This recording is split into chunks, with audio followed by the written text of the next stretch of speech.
Selamat pagi Bapak dan Ibu, para devosan kerahiman ilahi.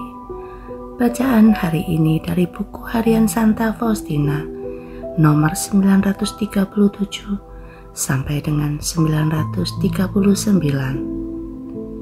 Aku ingin mengatakan sepatah kata lagi mengenai pembimbing rohaniku. Sangat aneh bahwa begitu sedikit imam yang tahu bagaimana mencurahkan kemampuan, kekuatan, dan keberanian ke dalam jiwa, sehingga ia dapat terus-menerus mengupayakan kemajuan tanpa menjadi lelah. Di bawah bimbingan seperti itu, suatu jiwa yang tidak begitu kuat pun dapat melakukan banyak hal untuk kemuliaan Allah. Dan di sini aku menemukan suatu rahasia, yakni Bapak pengakuan, atau lebih tepat pembimbing rohani. Tidak menyepelekan hal-hal kecil yang diungkapkan kepadanya oleh jiwa-jiwa.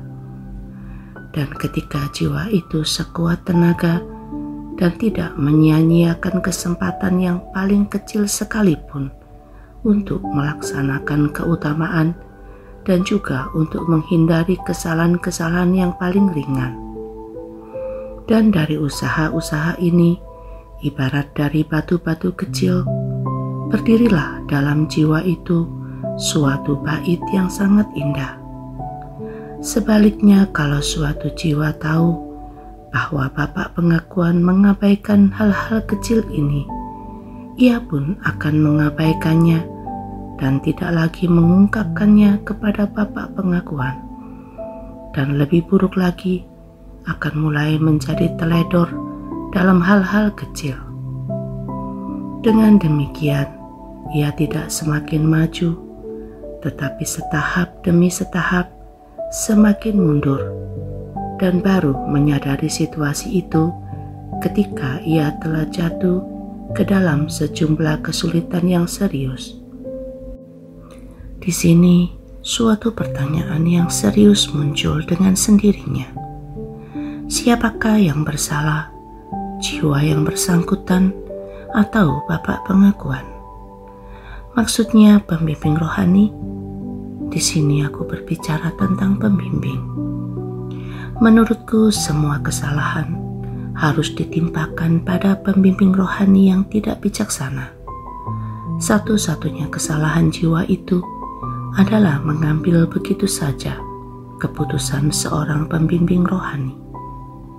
Pembimbing rohani hendaknya dapat dengan baik membimbing jiwa-jiwa meniti jalan kehendak Allah menuju kesucian. Hendaknya jiwa berdoa dengan kusuk, dan lebih banyak lagi bagi seorang pembimbing rohani. Dan hendaknya ia minta agar Tuhan sendiri memilihkan seorang pembimbing rohani baginya. Apa yang dimulai dalam Allah akan bersifat ilahi, dan apa yang dimulai secara melulu insani akan tetap bersifat insani. Allah itu sedemikian maha rahim, sehingga untuk menolong suatu jiwa, ia sendiri memilih seorang pembimbing rohani dan memberikan terang kepada jiwa itu, sehingga ia dapat mengenal pembimbing rohani itu. Dan di hadapannya, ia dapat mengungkapkan lubuk jiwanya yang paling tersembunyi, seolah-olah ia membeberkan dirinya di hadapan Tuhan Yesus sendiri. Dan apabila jiwa itu tahu serta menyadari bahwa semua ini telah diatur oleh Allah, hendaknya ia berdoa dengan kusuk bagi Bapak pengakuan agar ia dapat memiliki terang ilahi untuk mengenalnya dengan baik.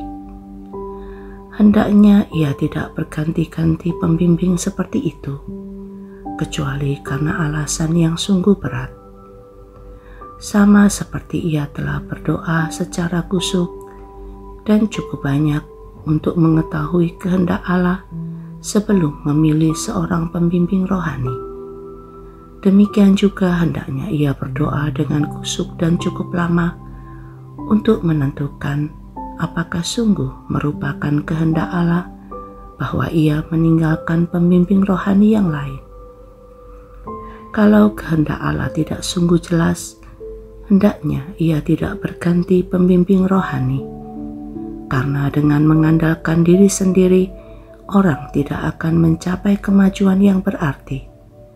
Dan inilah yang dikehendaki oleh setan, membuat orang yang gigih mengupayakan kesucian itu membimbing dirinya sendiri, karena dengan demikian tanpa ragu ia tidak pernah akan mencapai kesucian. Ada suatu kekecualian untuk hal ini, yakni kalau Allah sendiri mengarahkan jiwa itu. Dalam hal ini, pembimbing rohani akan langsung menyadari bahwa orang tersebut dibimbing oleh Allah sendiri. Allah akan membuat dia mengetahui hal ini dengan jelas dan gamblang. Dan dengan demikian, orang itu hendaknya justru lebih mematuhi arahan pembimbing rohani daripada arahan orang lain manapun. Dalam hal ini, pembimbing rohani pun tidak begitu banyak memberikan bimbingan atau menunjukkan jalan yang harus ditempuh oleh jiwa itu.